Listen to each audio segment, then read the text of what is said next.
Magandang hapon po sa ating lahat. Purihin po ang Panginoon. Ito po ang isang pagkakataon na muli po tayo magsama-sama sa hapagkainan ng ating Panginoon upang patuloy na mapag-alaman po natin ang mga iba't ibang mga katotohanan na kailangan po nating malaman upang sa pagdating ng panahon ay hindi po tayo malilinlang sa pag-aakala natin na punta tayo sa langit. At ito ay kailangan masigurado po natin sa pagitan ng pagsunod, pagtupat natin sa proseso kung paano tayo magiging kabahagi sa kaharian ng Diyos. Kaya buksan po natin ang ating mga isipan, ayaw natin na ito ay patuloy na pagharian ng ating mga puso, or spirit, upang maunawaan po natin ang lubusan ng mga katotohanan na hindi lamang nanatili na bilanggo doon sa mga bagay na likha ng tao. Kaya makipagbukas po kayo sa akin sa Romans chapter 6, verse 3 hanggang 8. So ito po ay BS. Know you not that so many of us, as were baptized into Jesus Christ, were baptized into His death? Therefore we are buried with Him by baptism into death, that like as Christ was raised up from the dead by the glory of the Father, even so we also should walk in newness of life. For if we have been planted together in the likeness of His death, we shall be also in the likeness of His resurrection. Knowing this, that our old man is crucified with Him, that the body of sin might be destroyed, that henceforth we should not serve sin. For he that is dead is freed from sin. Now if we be dead with Christ, we believe that we shall also live with Him. Father, we thank you for this scripture, Lord, na nabuksan para dito namin, Panginoon, Lord God Almighty, magiging batayan ng aming pong patuloy na pagsaliksik ng mga katotohanan, mga instruction na dapat po naming sundan, Panginoon, at mga katotohanan na dapat may sa katuparan sa aming mga buhay, upang kami, Panginoon, ay lubos na magiging karapat-dapat, Panginoon, Lord God Almighty, sa amin pong pakikipag-niig sa iyo, Panginoon, to your kingdom, O God, in the name of Jesus, the Son of the living God. Kaya po dalangin ko po na buksan mo ang aming spiritual na pangunawa, spiritual na pandinig. Hayaan mo, Diyos, na ito, O God, ay magkaroon ng katuparan ng lahat ng ito na ayon sa iyong kalooban na ito'y ikaluluwalhati mo at ikararangal ng iyong dakilang pangalan. Salamat po for all your heavenly hosts and even the presence, Lord God Almighty, of your holy presence, Lord, at patuloy na bukas na pintuan ng kalangitan. Salamat, Panginoon. In Jesus' mighty name we pray. Amen and amen. So, ang ating pong pag-aaralan sa araw na ito ay hinggil po sa katotohanan, realidad ng bautismo sa tubig.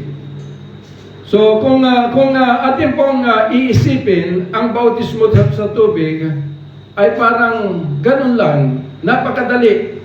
Di po ba? Dahil sabihin ng marami na nabautismuhan kami ng tubig. Pero ang problema rito ay naunawaan ba natin kung ano ang tunay na layunin at kahulugan ng bautismo sa tubig?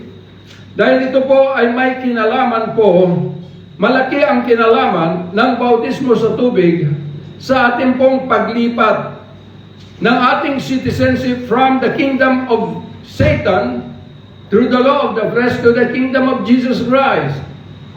Pero kung titingnan po natin, bakit napakaraming mga tao na nabautismuhan, pero kung titingnan yung kanilang mga buhay, ay wala pong nangyari, kundi ganun pa rin, na sila po ay kabahagi sa buhay sa daigdig na ito, magulo,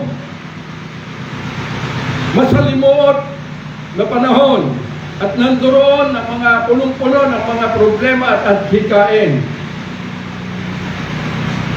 Kung titingnan po natin, mula pa po sa bayan ng Diyos sa 1 Corinthians chapter 10, maliwanag po na sinabi po ni Apostle Paul sa mga Korinto na yung bautismo ay napakalaga dahil kapag ito'y ginaganap at hindi po ito nagkakaroon ng katuparan sa ating mga buhay, meron pong mga consequences na ito ay mangyayari sa bawat buhay ng sino man tumatanggap nito na hindi ito binibigyan ng kahalagahan o kabuluhan ng kanilang mga buhay.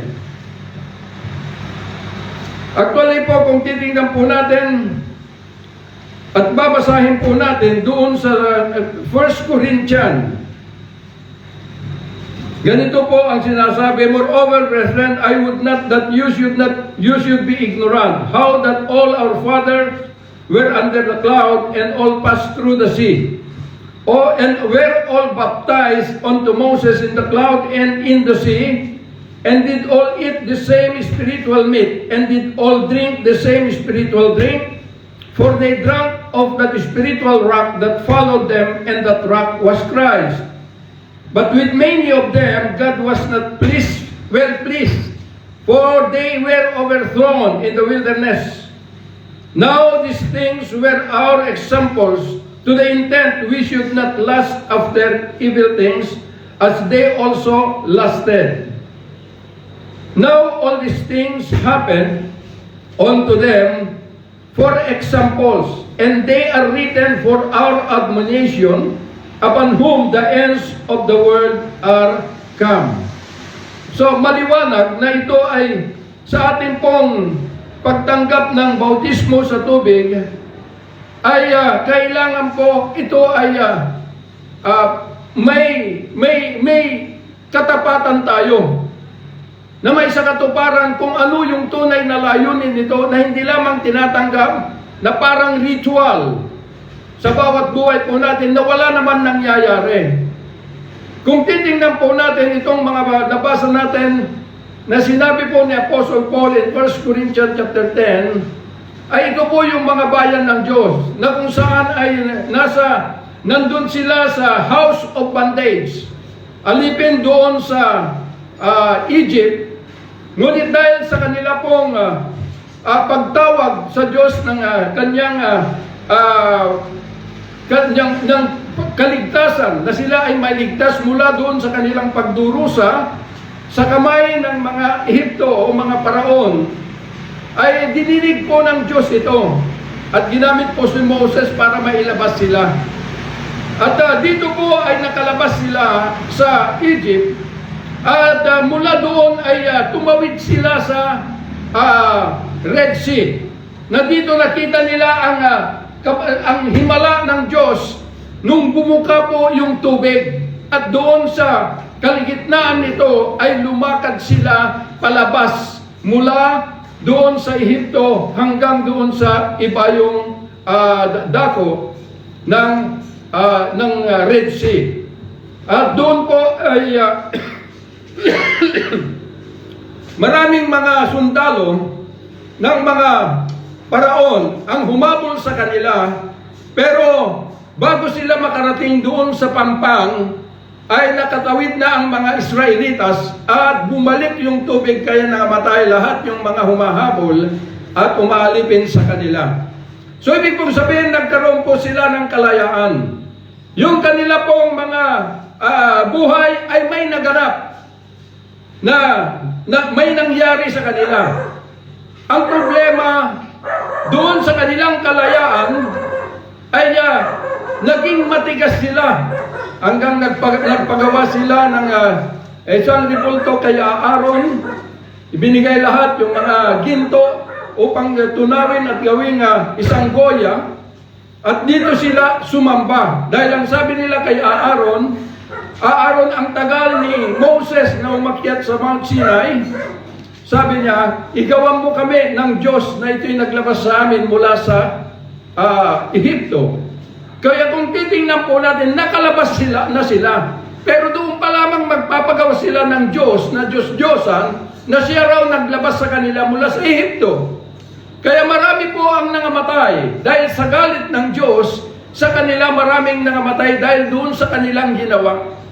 At yung mga naiwan ay nagpatuloy po silang naglakbay hanggang nakarating sila sa Jordan River upang pupunta sa lupang pangako. At dito po, nakita natin na 40 years na naglakbay sila, na sila po ay nagpagala-gala sa wilderness hanggang nakarating sila doon, supposed to be 10 days. Dahil sa kanilang pagsuway, pagsalansa, ngunit ang Diyos ay andoroon na kanyang ginabayan yung kanyang mga bayan, bagamat sila po ay naging matigas ang kanilang mga ulo. Bakit? Dahil po doon sa covenant relationship ng Diyos kay Abraham. Kaya dito, dahil sa kanila pong katigasan, hindi po sila nakapasok sa promised land. Natatanaw na nila sa kabilang dako ng Jordan River. Tanaw na nila itong promised land, ngunit hindi po sila nakapasok. Kaya nga ang nakapasok lamang ay yung si Caleb at saka si Joshua at ang mga bagong henerasyon na sumibol. Kaya kung titingnan po natin, ito yung sinasabi ni Pablo, na yung kanilang mga ginawa, ito ay nasulat, upang wag nating tularan. Wag nating gawin. Magandang example upang tayo po ay tumalima doon sa katotohanan kung bakit kinakailangan na tayo po ay magkaroon ng bautismo sa tubig. Sa Biblia po ay meron pong dalawang bautismo. Tatlo, yung bautismo ni John the Baptist at saka kay Jesus Christ, which is a Christian baptism. At yung pangatlo ay yun po yung baptism of the Holy Ghost. Na sinabi po ni John the Baptist, nababautismuhan ko kayo ng tubig, pero meron pong mightier and greater than me, that I am not worthy to unloose even yung sintas ng kanyang tsinelas. And He will baptize you with the Holy Spirit and with fire. So si Jesus po ang tinutukoy dito. Pero yung baptism ni John the Baptist, ito po ay baptism unto repentance. So yung Christian baptism ay dito na po nung dumating ang Panginoong Hesus. At ito yung tatalakayin na po natin. Dahil tayo po ay ipinanganak after ng pagdating ng Panginoong Hesus dito sa daigdig na ito. Kaya kung titingnan po natin, ano ba ang kahalagahan nito? Bakit kailangan tayong magpabautismo when in fact, kahit na yung mga bayan ng Diyos ay nung tinanggap nila ang kapangyarihan ng Espiritu Santo, ang sabi ni Pedro, wala na kayong may dadahilan para tumanggi na mabautismuhan sa tubig.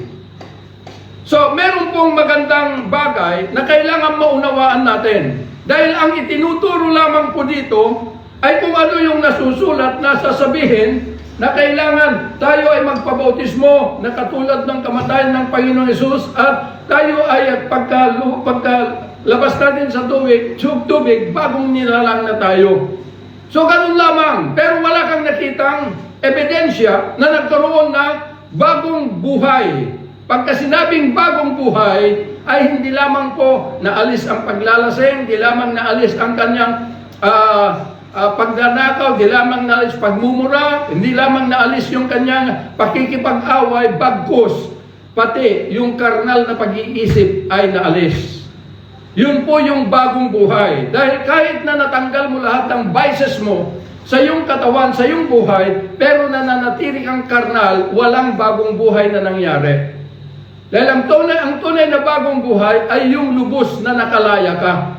Ibig kong sabihin yun yung katuparan ng salvation na tinatawag. Kaya nga, noong tumawag po tayo sa Diyos, noong nalaman po natin at narinig na meron pong tagapagligtas, dahil kapag hindi mo na ilipat ang iyong buhay, ang iyong sarili to the kingdom of Jesus Christ, impyerno po ang pupuntahan mo. Kaya makikita po natin na itong bautismo ay napakahalaga. Halimbawa po, ikaw ay Filipino citizen. Ito ay magandang halimbawa. Ngayon ay pupunta ka ng Amerika.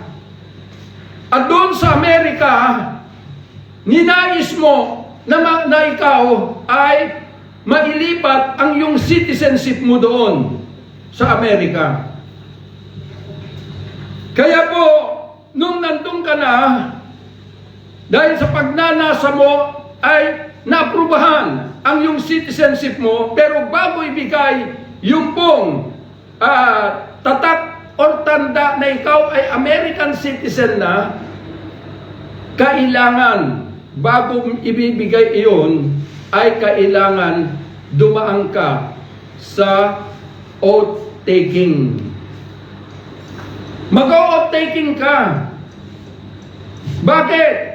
Yung oath taking mo, ibig pong sabihin na ipinapahayag mo na inalis mo na at tinalikdan yung karapatan mo sa iyong dating bansa, Pilipinas. Lahat ng karapatan mo doon ay inalis mo at tinalikdan at inilipat mo ang iyong karapatan sa bansang Amerika dahil doon inilipat mo yung citizenship from Philippines to US. So, yun po yung ibig pong sabihin. Kaya, ibig pong sabihin kapag sinira mo yon, kapag ikaw ay nagkasala o nagkamali o ano pa mang ginawa mo, sasabihin sa iyo, tandaan mo that you are under oath. Maging sa mga husgado, diba? Sasabihin mo kapag magsinungaling ka, sasabihin nila, tandaan mo that you are under oath. Pagka sinabing under oath ka, nasa ilalim ka ng batas, ng husgado, at pwede ka nilang kasuhan ng contempt of court. So tayo po bilang nasa house of bondage na katulad ng mga Israelitas nung nasa Egypt sila, tayo rin po ay nagnanasa. Dahil nung narinig po natin na dumating ang Panginoong Hesus dito upang siya'y tagapagligtas, ay andun na yung takot na pupunta sa impyerno.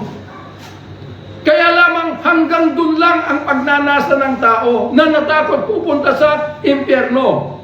Pero yung pong paglipat ay ito po ay hindi basta-basta madali. Dahil yung paglipat po sa kingdom ng Diyos ay hindi po ganun kadali na tinanggap mo sasabihin, tanggapin mo si Jesucristo ay ikaw ay ligtas ka na. Hindi po. Ang sasabihin, magpapabautismo ka na ng tubig at ikaw ay bagong nilalang na. Kaya kung nagpabautismo ka, sasabihin nila, hindi ka na pwedeng lumipat, dito ka na nabautismuhan sa organisasyon na ito, kaya dito ka na habang panahon. So, hindi po ganon ang ibig pong sabihin ng bautismo. Ang bautismo po sa tubig ay ito po ay isang oath taking. Pagkatapos mo na lumipat at tinanggap at lumabas sa kingdom ni Satan or within the house of bondage, ay nag-decide ka na lumabas dahil binuksan ng Panginoong Hesus yung pintuan ng kalangitan sa pamamagitan ng kanyang banal na dugo. Kaya nagkaroon ka ng malayang pagdidesisyon na ikaw ay humakbang palabas na from the kingdom na dito ka ipinanganak. At sa iyong pagpasok sa kingdom ni Jesus Christ, napatunayan ng Diyos na ikaw nga ay nagkaroon ng desisyon na lumipat na. Kaya pagpasok mo dito, bago ka pumasok, ay dito nagkaroon kayo ng covenant, relationship to Christ. So, ibig pong sabihin na ikaw na ay nandun na sa kingdom. Pero bago ka lilipat, bago ka aprubahan, o bago ka pagkalooban ng tanda na ikaw na ay citizen in the kingdom of Jesus Christ, then kinakailangan magdumaan ka sa oath taking. yung pong bautismo sa tubig ay hindi basta-basta ganun lang. Na kailangan ilublog ka pagkatapos pag lumabas ka ay Kristiyano ka na, hindi po. Yung pong bautismo sa tubig ay katulad ng oath-taking. Na kapag ka ikaw ay nag-oath-taking, ibig pong sabihin na idinideklara mo na yung pinagmulan mong bansa o bayan ay tinalikdan mo at inilagay mo na sa kamatayan. Kaya nga sinasabi ng banal na kasulatan that even Abraham, he considered himself as good as dead. Ibig pong sabihin, hindi na hindi na po nakahari yung kanyang damdamin o ano pa mang kaisipan laban doon sa tinig ng Diyos. Bakit? Dahil kabilang na siya sa kaharian ng Diyos sa pamagitan ng kanyang pananampalataya. Kaya dito, bago ibigay sa atin yung pong tanda na tayo nga ay citizen in the kingdom of God, kinakailangan dumaan ka sa oath-taking. And that baptism of water is one way of na i-express mo yung oath-taking mo na sasabihin, I am no longer hindi na ako kabahagi, belong to the kingdom where I came from. Inaalis ko na, inilalagay ko na sa kamatayan ang lahat ng aking nakamtan, aking naranasan, aking natutunan sa kingdom na yon. At papasok na ako sa kingdom, sa bagong kingdom, which is the kingdom of Jesus Christ, with a newness of life.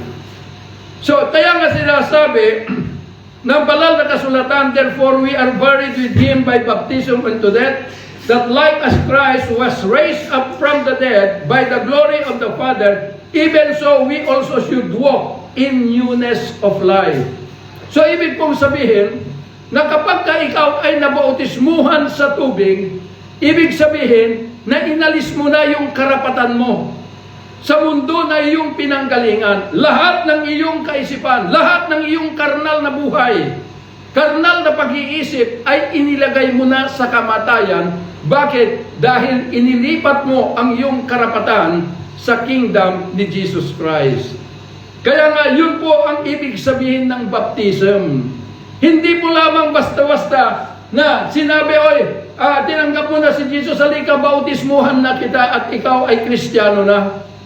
Hindi po, kundi yun po ay isang oath-taking na ikaw ay pinapahayag mo na ikaw na ay lumipat na your citizenship from the kingdom of Satan through the law of the flesh to the kingdom of Jesus Christ.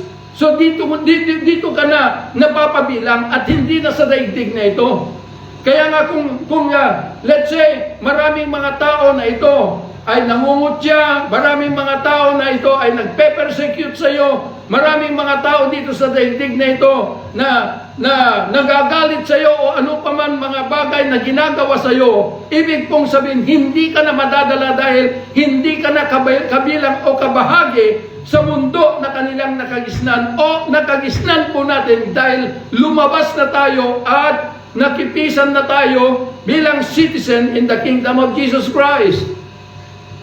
Kaya nga dito sa mundong ito, ang lahat ng karahasan ay nandito, pagpatay, pagnanakaw, lahat ng uri ng buhay nandito, kasinungalingan, kasakiman, ganid sa salapi, at mga iba't ibang mga ari-arian. Ganun po yung mundo nating nakagisnan. Na kapag nakita ka ng tao magkamali ka, basit pinapalaki yun. At ito yung ating tinalikdan. At tayo po ay lumipat sa isang kaharian na kailanman hindi natin nalaman kung anong uring buhay ang nanduroon.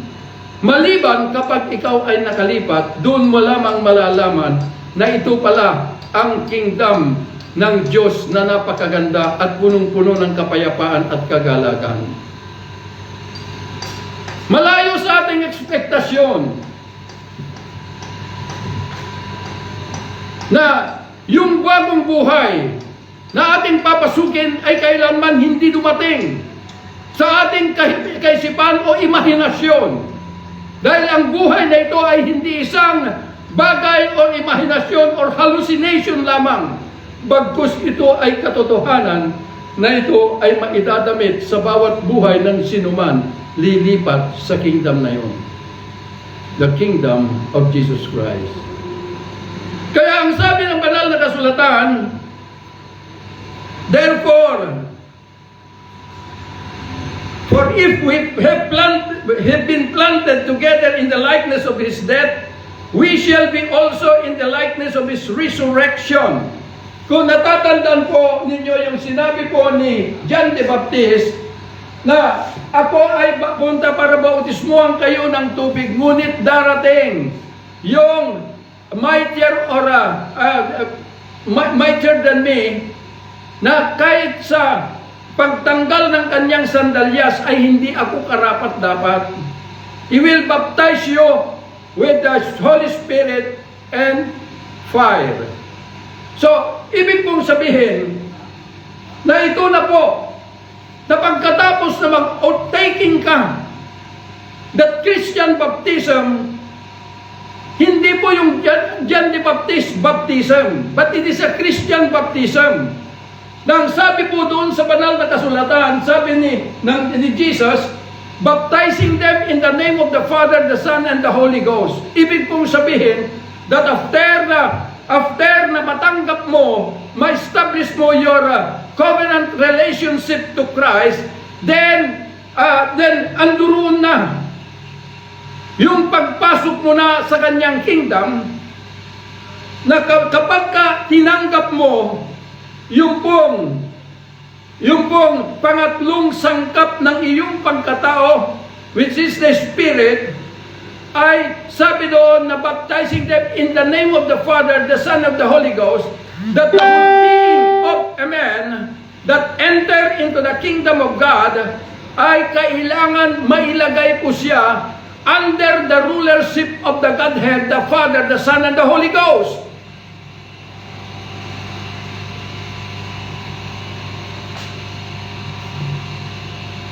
Kaya po dito, makikita po natin na nung ikaw ay mag-outtaking, kagaya ni Jesus bilang tao, na pagkatapos na siya po ay lumublob at siya, inilublob ni John the Baptist at siya ay umahon, narinig nila ang tinig ng Ama, ang sabi, ito ang aking kalulugdan na anak. Dahil bumaba ang kapangyarihan, ang Espiritu Santo like a dove upon him. At ito na yung tatak na siya ay hindi nakabahagi sa daigdig na ito, kundi bilang siya ay ipinanganak bilang tao, kundi the fullness of his life ay sa kingdom ng Diyos. Kaya makikita po ninyo na nung pagkatapos na tayo po ay magkaroon ng outtaking, doon na ibibigay yung tatak, tanda that you are already citizen in the kingdom of God. Yun po yung grace, yun po yung spirit, na ito yung tinatawag na puso ng tao. Ito po ang ibibigay ng buhay na Kristo sa iyo after na makapasok siya into your mortal being. Ito na yung tatak. It is the seal of your redemption. Kaya kapag ka ikaw ay nabibigay na yung tatak, yung tanda that you are now citizen in the kingdom of God, then ang sabi po rito, we shall be also in the likeness of His resurrection. Nabuhay ka, namatay ka doon sa iyong pinanggalingang mundo, ngunit nabuhay ka sa piling ng buhay na Diyos. Kaya po kung namatay ka dito sa pinanggalingan mo, hindi ka na yung dati mong pag-uugali, dati mong katauhan ay namatay na, ngunit mabubuhay ka sa napakagandang katauhan na nandun sa kamay ng Diyos. and newness of life.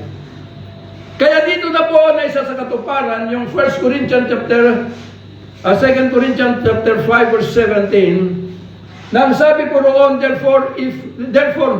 whosoever, ang sabi doon, if any man be in Christ, he is a new creature. All things has passed away, new things have come. No, sino man ang nakay Kristo, bagong nilalang. Yung mga luma, yung mga dati, ay lumipas at naging bago lahat. So ito po yung kaganapan, ito na po yung katuparan. Na bago ka mamatay physically, dapat ito na po ang mangyari. Dahil kapag ka namatay ka physically na hindi ka na-transform, hindi na ilipat your citizenship mo from the kingdom of Satan to the kingdom of Jesus Christ, wala ka ng karapatan pumasok sa kaharian ng Diyos. Impyerno na ang patutunguhan mo, kapatid. Kaya nga lagi kong sinasabi na kung kayo ay tatanggap ng bautismo, sabi ko, siguraduhin ninyo na naunawaan ninyo kung ano yung tinatanggap ninyo. Naunawaan ninyo kung ano ang kahalagahan nito. Dahil kapag binayolate po natin ito, sasabihin ng Diyos, tandaan mo, remember that you are under oath. Kaya kapag binayolate mo, wala ka ng pag-asa na muling babalik because ikaw ay mahahatulan ng contempt of court.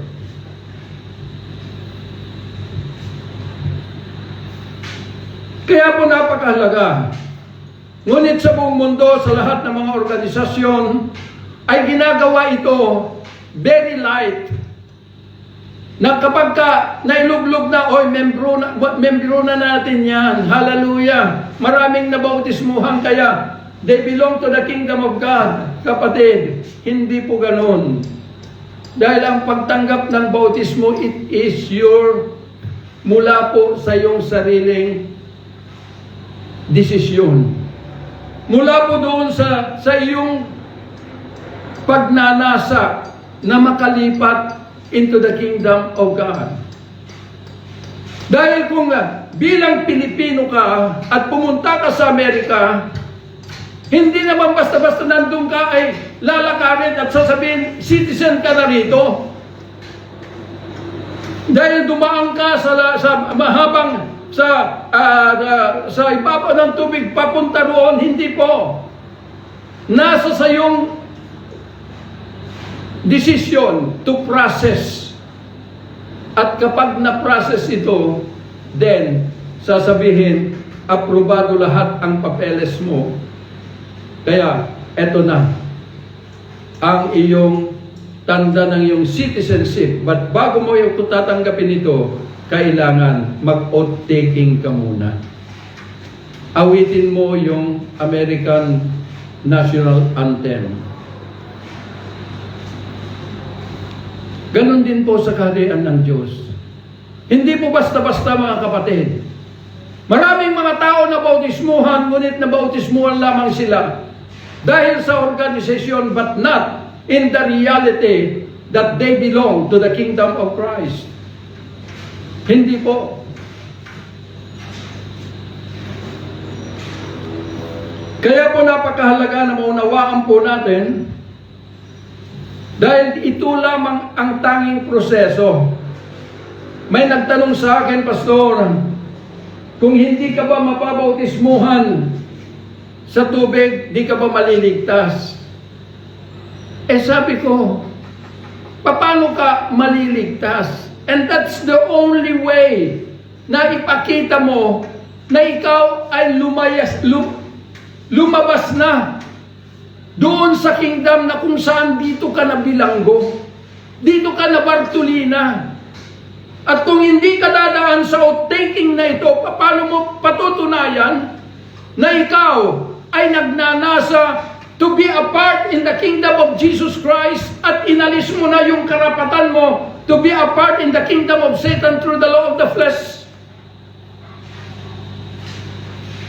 Kaya nga newness in life, hindi dahil yung sinabi ko kanina, hindi dahil ikaw ay naalis yung paglalasing mo, naalis yung pagiging sabungero mo, naalis ang pagiging sugarol mo, naalis yung iyong pagiging apapero mo. Hindi ibig sabihin na bagong buhay ka. Ang bagong buhay ay pati yung karnal na pag-iisip mo, lahat ng iyong namana sa daigdig niya ito, sa buhay, sa kaisipan, kaalaman at katwiran, ay ilubos mong itong inilagay sa kamatayan. Tinalikdan at tinanggap mo ang bagong buhay at bagong katwiran na nandoon sa kingdom ni Jesus Christ. Yun po yung water baptism. Kaya marami pong mga tao na sabi ko nagiging bulag at nagiging bingi. Dahil hindi po na ipapaunawa ng lubusan kung ano yung tinatanggap nila. Ginawang pattern ng pagtuturo ng baptism of water. Na kung ano yung naririnig doon sa tagapagturo ay ganun na lamang. Pero tandaan po ninyo na hindi po ganun. Dahil yung water baptism ay hindi po dahil sinabi ng pastor na magpabautismo ka ay magpabautismo ka. Kundi dahil ginusto mo at naunawaan mo. Yung eunuch na natagpuan ni Felipe, habang nakasakay yung eunuko sa karuwahe, nasalubong ni Felipe. At ang sabi ni Felipe, naintindihan mo ba ang iyong binabasa? Ang sabi yung eunuko, paano ko maintindihan maliban kung may magpapaliwanag sa akin? Kaya umakyat si Felipe doon sa karuwahe at ipinaliwanag niya yung binabasa ng eunuko hinggil doon po sa pagdating ng Panginoong Hesus, paglipat sa kingdom.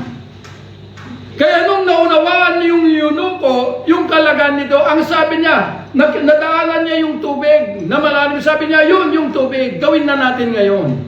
Siya mismo ang nagnasa. Siya mismo ang nagsabi. Bakit? Hindi dahil nakita niya yung mga iba ay nagpabautismo, kaya magpabautismo ka rin. Hindi po, kundi dahil naunawaan niya at nakita niya kung ano ang kahalagahan nito sa kanyang buhay. Dahil kapag tinatanggap po natin ito, kahit na sabihin natin, Pastor, ignorant ako doon.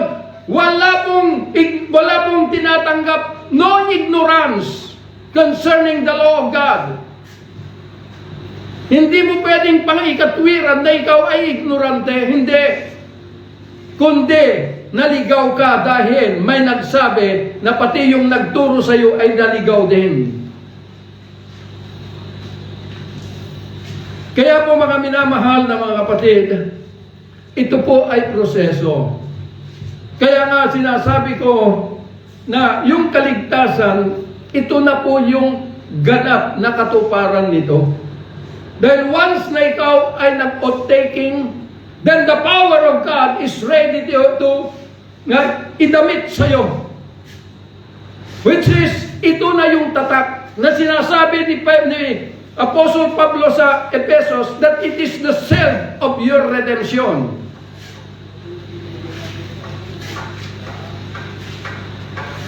Kaya po, inuulit ko, hindi po ito desisyon ng pastor o sino pa man na kayo ay mabautismuhan, but it is your own decision.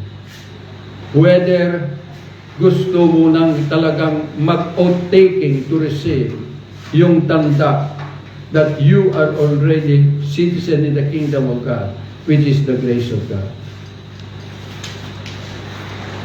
Kaya nga ang dami pong nagsasabi, Pastor, tinanggap ko na ang biyaya ng Diyos. Hallelujah. Pero kung titingnan mo, wala namang biyaya doon. Dahil nananatili ang maraming mga tao, maraming mga tagapagturo na nagsasanib yung spiritual at yung karnal na pag-iisip. Nagsasanib yung katwiran ng Diyos at katwiran ng tao at nangingibabaw yung katwiran ng tao dahil kapag hindi tinanggap at hindi umakma doon sa sinasabi ng isa ay mag-aaway sila. Pero tayo kung magsalita tayo, hindi ibig sabihin na ito po ay pinipilit natin sa tao dahil hindi natin itinuturo ito, kundi pinapayag at ipinapakita natin ang tunay na buhay na ito'y likha ng pagdidesisyon pagkatapos na tayo po ay mag-taking in the kingdom of God. Outtaking po yun. Hindi lang nasabi sa banal na kasulatan. Pero kung unawain mo, kapatid, at tingnan mo sa ibang mga bansa, nung wala pang dual citizenship, at ikaw ay American citizen, dito sa Pilipinas, you are no longer qualified to acquire any piece of land.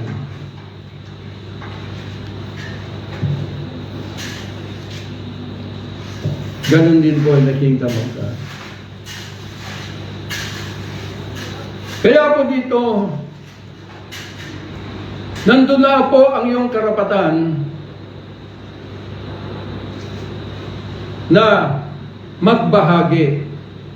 Pero ang ibinabahagi mo ay yung bunga ng pagiging citizenship mo in the kingdom of God. Maaaring sabihin natin, Pastor, wala pa, mas kunti pa lamang ang alam ko. Totoo yan. Dahil hindi mo alam at hindi mo kilala kung anong uring buhay ang nasa kingdom ng Panginoon. Na yung pagpasok mo sa kingdom ng Panginoon ay dito mo lamang malalaman. At ito ay nagmamaterialize sa iyo, nabubuo sa iyo sa pamamagitan ng araw-araw na pagpapractice mo sa dialect at buhay na nandito. Kaya po napakahalaga. Gaya ng sinabi ko nung itinuro ko about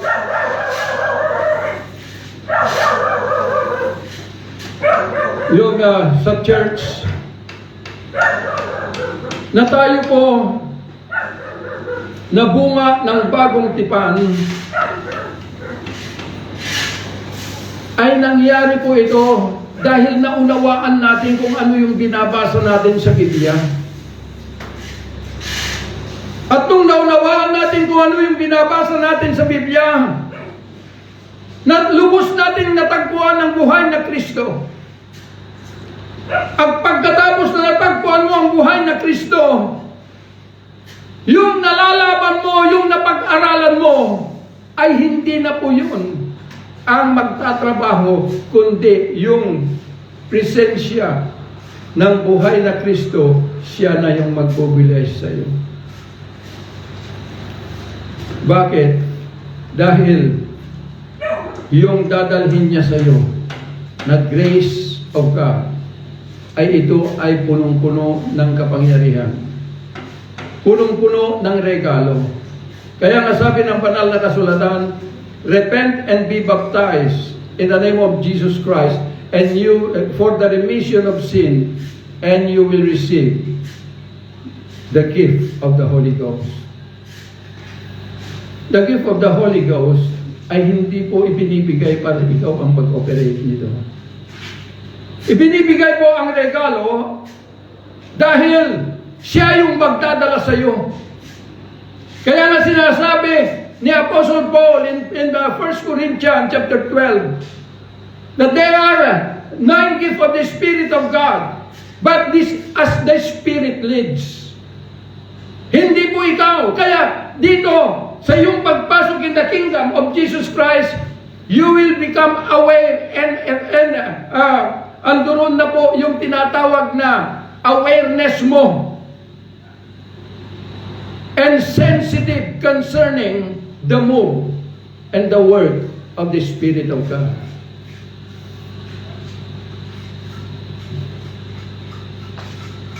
Dahil ang lahat ng mga regalo ng Diyos, ang kanyang pinaka-springboard ay love. Yun yung naidamit sa'yo through the grace of God. Pag-ibig. Kaya po mga minamahal na mga kapatid, kinakailangan maging totoo po tayo. Dahil kapag ito ay hindi natin binigyan ng katuparan yung bautismo sa tubig sa ating mga buhay, there is always a consequences pagdating ng huling panahon. Kaya po kailangan maging tapat tayo. No matter what happened, panindigan po natin yung paglipat na po natin in the kingdom of God. Na habang tayo po ay naglalakbay sa masalimuot na mundong ito, siguraduhin mo na hindi ka na madadala sa anumang bagay dito. Siguraduhin mo. Dahil ang kingdom na papasukin mo in the kingdom of Jesus Christ ay punong-puno ng kapayapaan.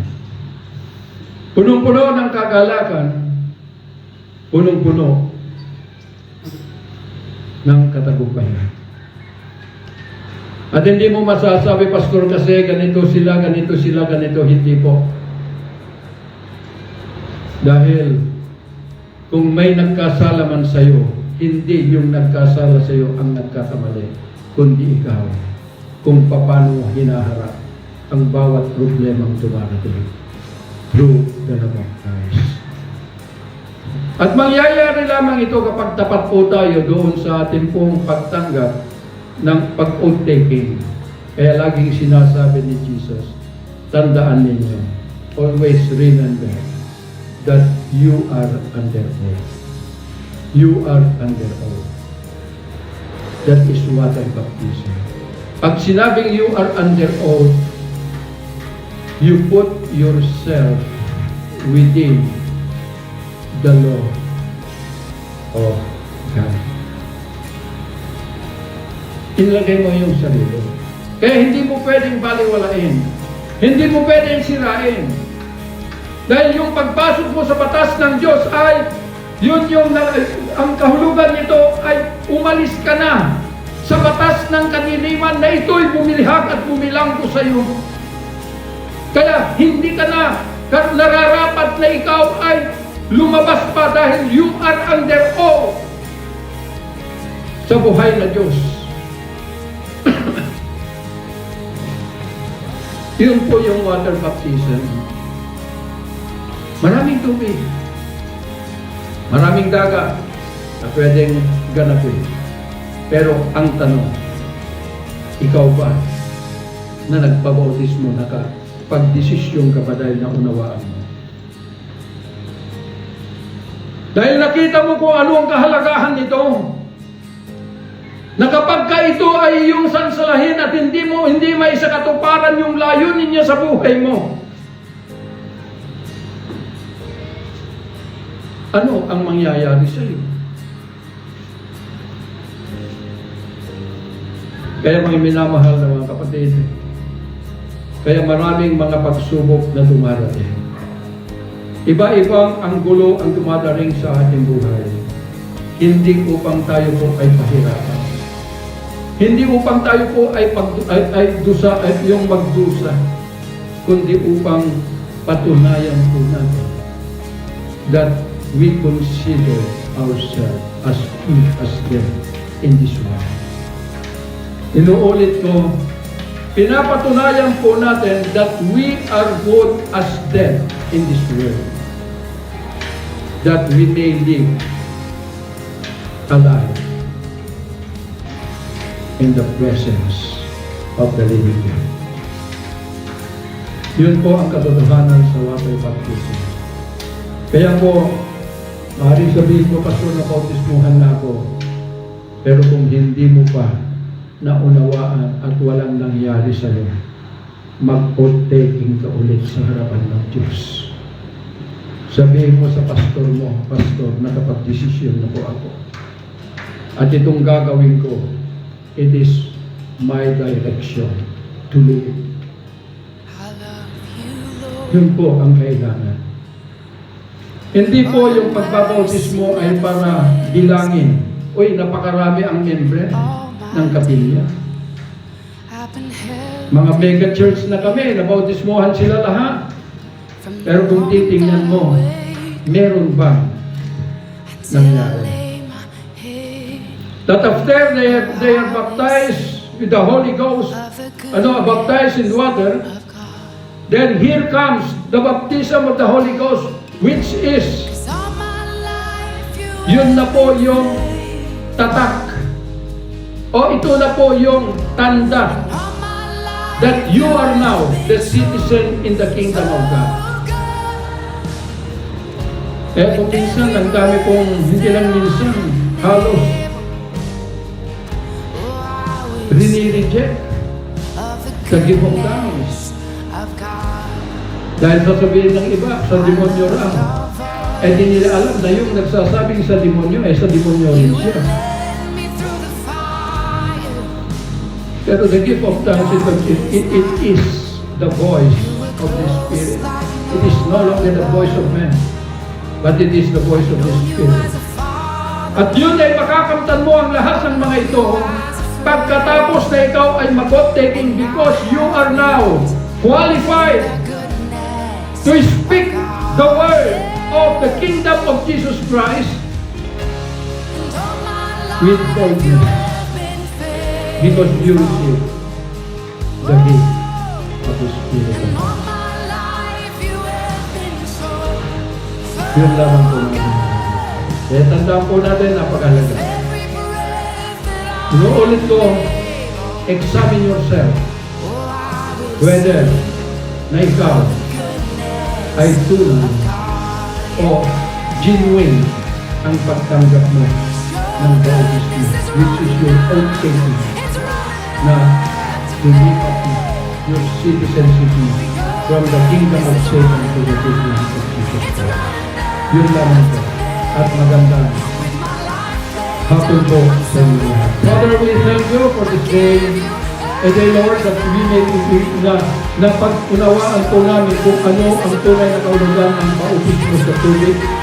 Na ito po ay nagkaroon po ng katuparan, Panginoon, hindi dahil sa kalooban ng mga leader o mga papastor, Panginoon, kundi dahil sa pagnanasa at desisyon ng individual na tumatanggap nito, Panginoon. I pray that everyone ay magkaroon po ng tunay na transformation through the reality of what they are going to receive from you in Jesus' name. Father, I seal all these realities with the power of your love, and I declare, Lord God, that wala pong mapapahama ni isa man sa mga nakarinig dito. Bagkus, they will be redirected to move into the highest dimension of your calling, O God, in Jesus' mighty name. Father, we thank you, we give you praise, glory and honor. It was wonderful in the Lord and Savior Jesus Christ. Amen.